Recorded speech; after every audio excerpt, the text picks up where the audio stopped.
আপনার পকেট যখন শূন্য থাকবে তখন দেখবেন আপনার আপন মানুষগুলোও আপনাকে চিনতে পারছে না। অভাব দরজায় দাঁড়ালে ভালোবাসা জানালা দিয়ে পালায়। ভিডিওটি শেষ পর্যন্ত দেখুন যদি আপনি আপনার ভাগ্যের এই নির্মম খোলাটা বদলাতে চান। সবাই সফল হতে চায় কিন্তু কেউ ঘাম ঝরাতে চায় না। আপনি কি ভেবেছেন বিছানায় শুয়ে শুয়ে রিলস দেখে আপনার জীবন বদলে যাবে? কখনো না। যখন আপনার বয়সের ছেলেমেয়েরা আড্ডা দিচ্ছে তখন আপনাকে কাজ করতে হবে। যখন সবাই ঘুমাবে তখন আপনাকে শিখতে হবে।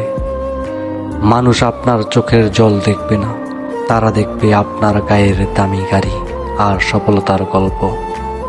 আজ যদি আপনি নিজেকে না গড়েন তবে আগামীকাল কেউ আপনার খোঁজ নেবে না। আপনি কি সাফল্যের জন্য আজ থেকেই পরিশ্রম করতে প্রস্তুত? তাহলে লিখে যান আমি জিতবই, এবং এমন আরও ভালো ভিডিও পাওয়ার জন্য ফলো দিয়ে রাখুন। ধন্যবাদ।